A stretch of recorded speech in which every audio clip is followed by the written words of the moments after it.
These may be two different versions of Lara Croft, but I'd love to rate both of their tombs equally. You get what I'm putting down. The perv counter's active on a very touching episode of Movie Feuds. Let's begin.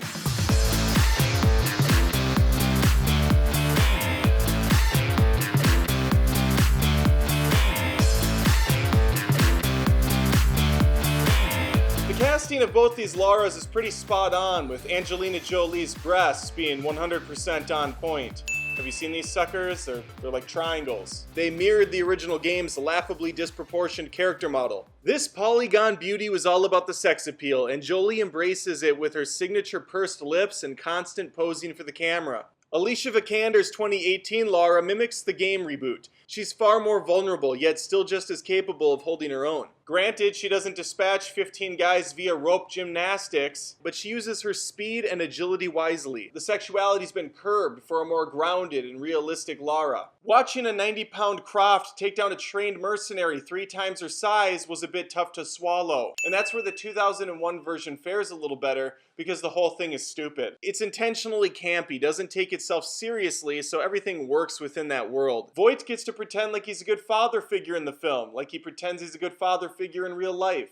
Which is nice, that's good for him. Dominique West plays the same part with far more screen time in the new version. I wouldn't say it's more compelling, but it certainly wants to be. The father-daughter dynamic is a big driving factor, with much of the relationship being revealed via flashbacks. These keep the audience abreast of their history together.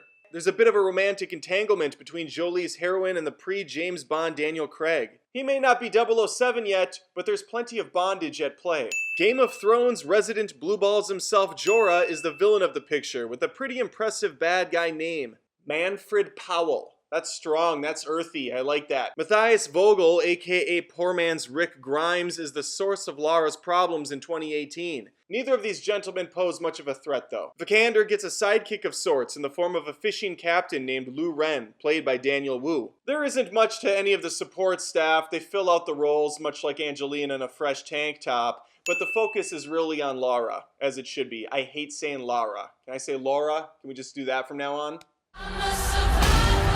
The 2001 story is utter nonsense. It's another one of those cliched scripts revolving around planets or stars aligning every 5,000 years to reveal some mystery or secret. Much like Lara, there's a lot of holes that need to be filled in. I'm sorry, no more vagina jokes. Period. Jolie's Croft is already a well-established badass with unlimited funds and a confident, sly personality. She's quite cheeky too. I've never seen cargo shorts smile, but the ones on Jolie are about as close as it's gonna get.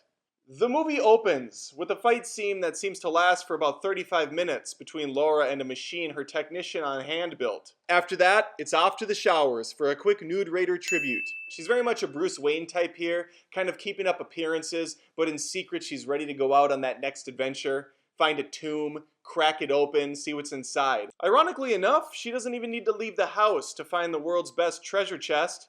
She just simply has to look down. Much like the 2013 game, Alicia's Lara is starting from scratch. This womb raider hasn't been using her lost dad's income. She isn't a murderous spelunker yet, nor does she seem to have much interest in such things. We do find out early on that she is quite good with wood. She has a bow and arrow that she trains with. She's quite good with it. We also see she has fighting experience, knows how to think fast on her feet, and is good at getting away on a bike. Some of those skills seem like they could come in handy down the road, especially if there's a bike laying around for her to use. I will say though, she had quite the tail on her in that scene. By solving a poor man's Rubik's Cube, she's able to track down her missing father's location to a mysterious island.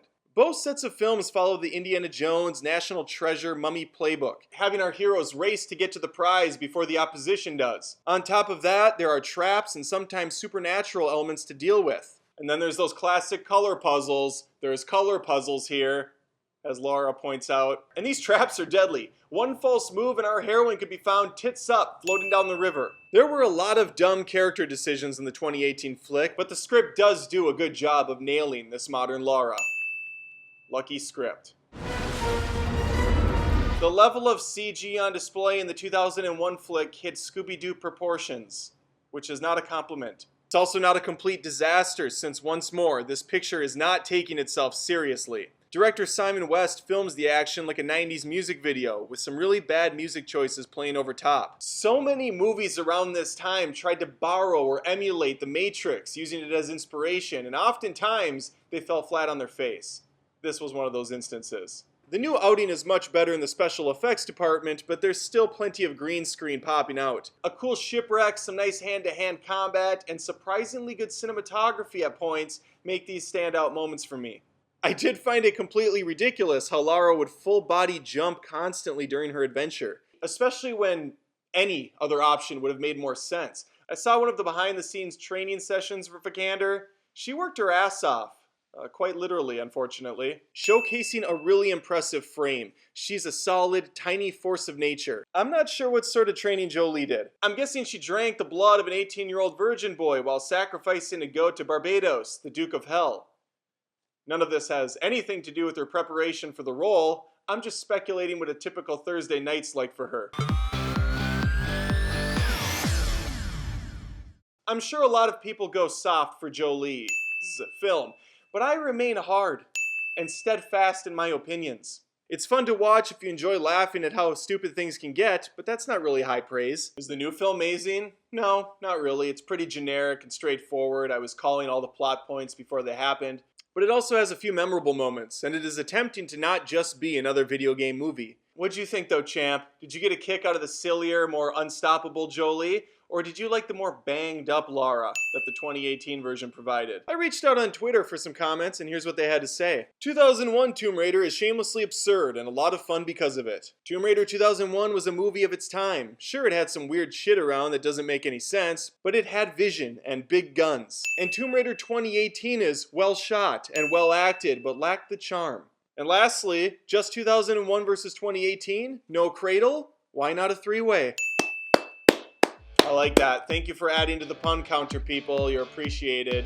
There you have it. Opinions. I love them. They're different. And that's why this is more than just reviews. This is Movie Feuds. And the pun counter easily got over 20, which makes me happy. I was a little worried I was going to come up short. We'll end on that.